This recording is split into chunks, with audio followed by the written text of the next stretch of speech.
Welcome friends, मैं हूं doctor Abhishek Shah. 50% finance में आपका स्वागत है।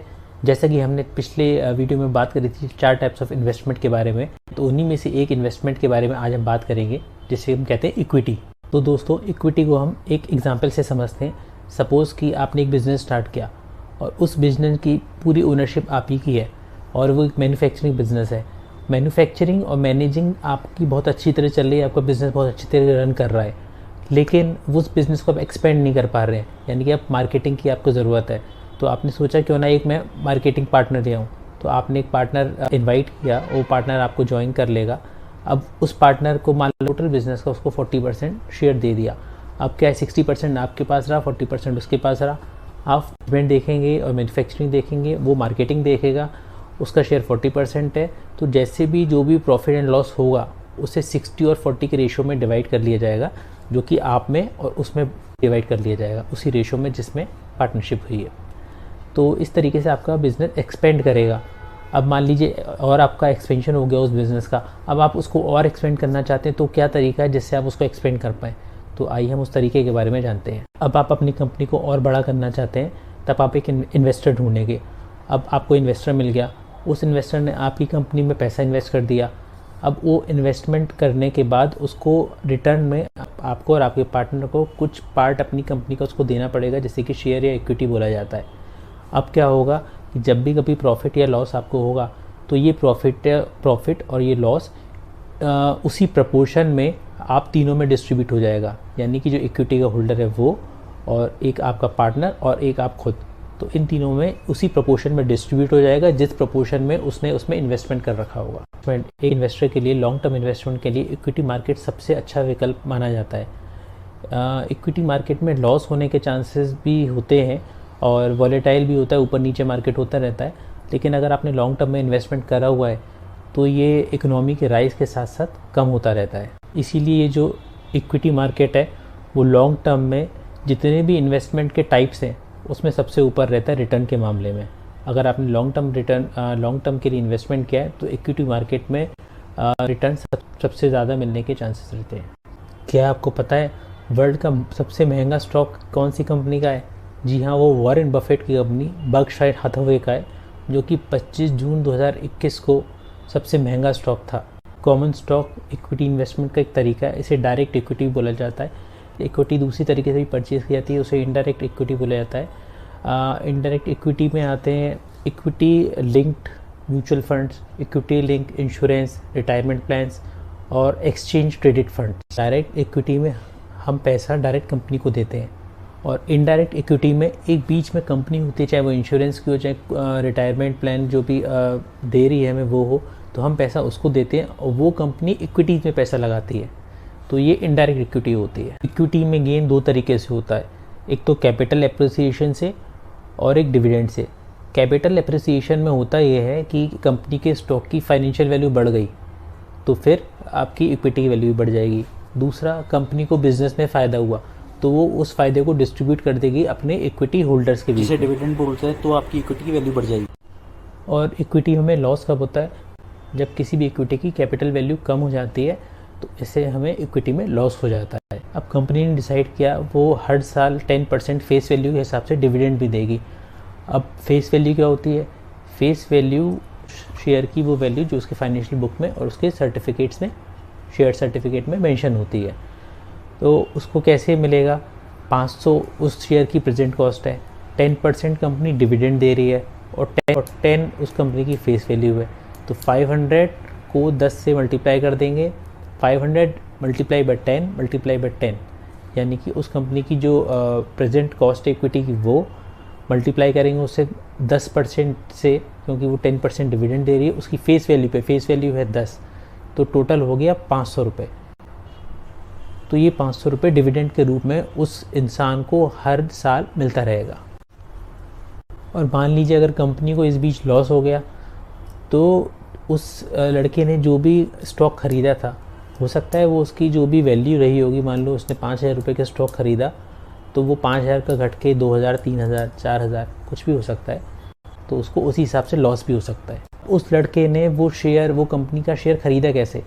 वो कंपनी अगर डायरेक्ट शेयर को बेच देती है तो उसको बोलते हैं इनिशियल पब्लिक ऑफरिंग्स, यानी कि आईपीओ, जो कि प्राइमरी मार्केट भी बोला जाता है, या फिर वो एक्सचेंज से खरीद लेता है उसी शेयर को तो उसे बोलता है सेकेंडरी मार्केट, वो स्टॉक एक्सचेंज बोला जाता है, तो उसे सेकेंडरी मार्केट बोला जाता है।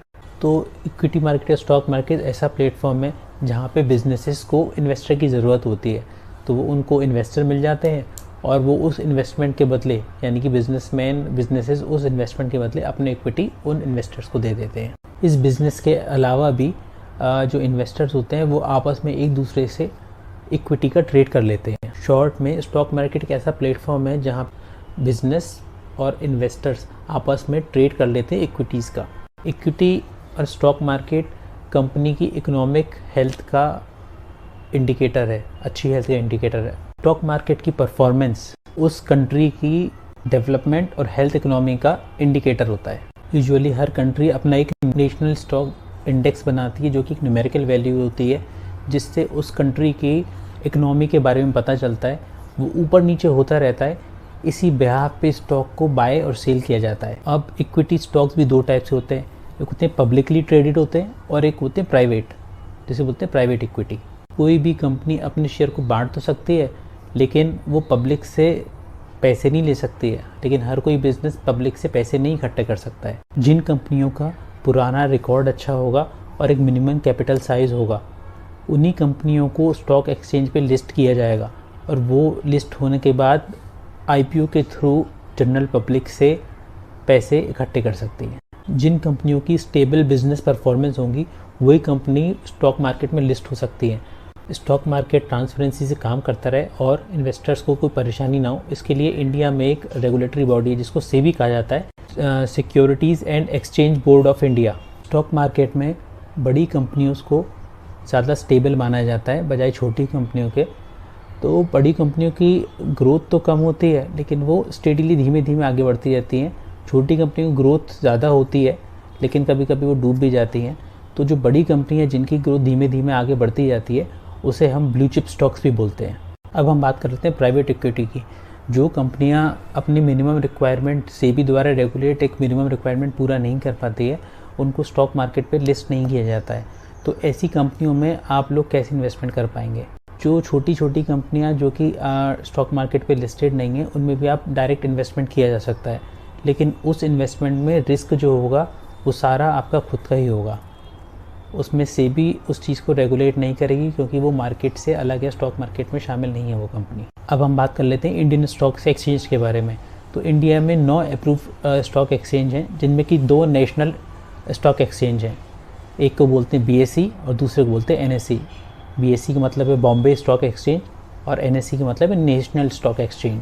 बीएसई सेंसेक्स और निफ्टी 50 ऐसे 2 नेशनल स्टॉक एक्सचेंज हैं जो ओवरऑल इंडिया की हेल्थ इकोनॉमी का हाल हमको बताते हैं। बीएसई में 30 और एनएसई में 50 नेशनल लार्जेस्ट कंपनीज होती हैं अलग अलग इकोनॉमिक सेक्टर से जो कि लिस्टेड हैं। सपोज़ आपने निफ्टी 50 में 1 लाख रुपए 2001 में लगाए होते तो वो 2021 की डेट में 1 करोड़ रुपए होते।